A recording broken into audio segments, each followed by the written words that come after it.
So the year is almost over, and it's been quite the year for music. From major returns to dying trends to Homer cock rings, it's like 2022 has shown itself to be the sign of the end times for mainstream appeal and the sign of a new generation possibly coming out of the woodworks to keep TikTok kids and Fantano nerds entertained. I don't know, but for today's video, I want to do something a little bit different and give an annual summary of the music scene and try to at least throw in the most bare minimum of optimism to help you guys cope.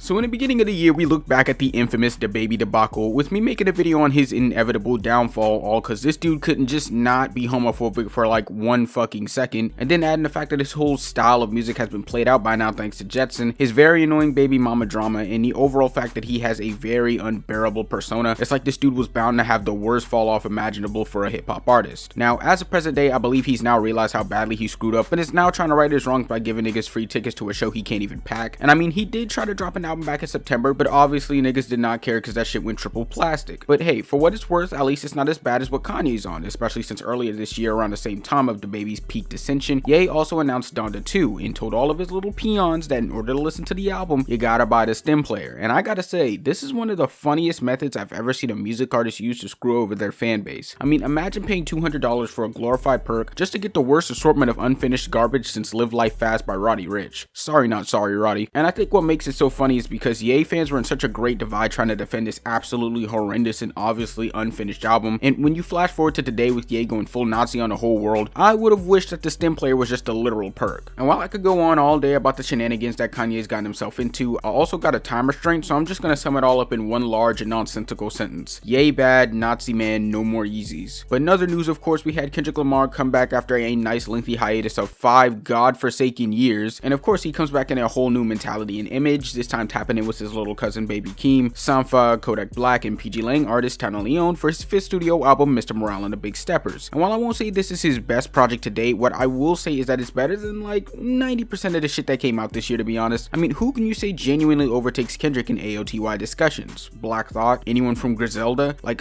yes, I totally love when my albums are blasted with sample loops and muddy ass vocals that make me want to throw my ears into a fucking meat grinder. But talking about Kendrick's hiatus reminds me of the other comebacks we had, with Kelsey Harris also tapping in to make a follow-up to Funkway Bounce's Volume 1, just for it to be the most forgettable piece of media this year, and for SZA to come back recently with SOS, just for that to be the most disappointing piece of media I've heard this year.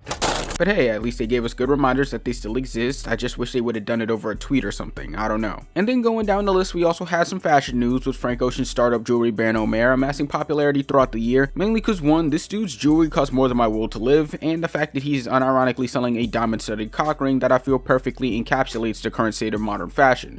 Nobody knows what the hell they're doing. Wait, what do you mean you don't want a $6,145 plus sign on your neck? Oh, you mean to tell me you don't want a $25,000 ring of 18 karat gold and diamonds wrapped around your schlong? Well, guess you weren't meant to have it, broke boy. But hey, at least Frank's stuff has gotten some sort of worth, unlike his buddy Tyler's over here with his Golf LaFleur merch, which just makes me want to look this man dead in the eyes and ask him, who the fuck is trying to pay $210 for some stickers? I mean, I get it if they had some gold trim or cured cancer or whatever, but nigga, these are just leather stickers. What more purpose do they have other than being stuck on some college kid's laptop? But aside from that, we also had Supreme's creative director Tremaine Emory coming through to expose Kanye West for being a pile of trash, claiming how he wasn't even invited to Virgil Abloh's actual funeral held in a completely different location due to him being such an unbearable person and a genuine snake behind Virgil's back. But yeah, I also forgot to mention how we also got new blonde vinyls from Frank Ocean, now available in his store. Oh wait, they sold out. But of course, how can I make a summary on the 2022 music scene without talking about who shot Meg The Stallion in the foot 2 years ago? Now, as of recently, the trial has been getting updated, this time with it really not looking in Meg's favor, since someone who was supposedly supposed to be on Meg's side instead flipped the switch and played dumb, now making it seem like she's lying and Tory might just walk. Now, Kelsey, the person who's playing dumb, insisted that she wasn't paid off, but when you all of a sudden forget the occurrences of that night while testifying again, after previously having perfect recollection of the first time you were up on the stands, it kinda makes it seem like you were definitely paid off to throw your ex-friend under the bus. But hey, I'm no lawyer, nor am I shooting people in the foot, so whatever. But in other legal news, earlier this year, the Georgia Bureau of Investigations, aka the GBI, issued a motion to crack down on all suspected criminal organizations within the state of Georgia, with a list including big names such as Homicide Gang, 4PF, and YSL, and for For the first group to get taken out, it was YSL, with Young Thug, Gunna, and many more getting thrown into prison under Rico charges. But hey, as of recently, Mr. Sergio Kitchens, aka Gunna Wanna, has been released from jail after accepting an Alfred plea deal, basically meaning that he's acknowledging the evidence brought against YSL is something that can claim them as guilty, but he is also not admitting the guilt to anything held against him, or something like that. I don't know, I told y'all I'm not a lawyer. Regardless, all I know is that we're getting another drip season soon, and I'm ready for it. But to wrap things up, this year has been pretty eventful from beginning to end. I mean, of course it had its highs, but at the same time, when it got low, it got low. But what I can say though is that I discovered a lot of new music, and when I drop my top 10 AOTY video next Monday, you guys are going to want to find me and beat the absolute dog shit out of me. But hey, at the end of the day, it's all my opinion in the same way that you guys can make up your own. I just hope that none of y'all have her loss anywhere near your top 10. But I want to thank you guys for watching. If you liked the video, feel free to subscribe as well. Follow my IG and Twitter, and follow Chocolate on Instagram for more illustrations. And on that note,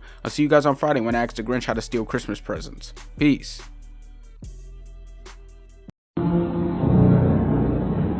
Sad.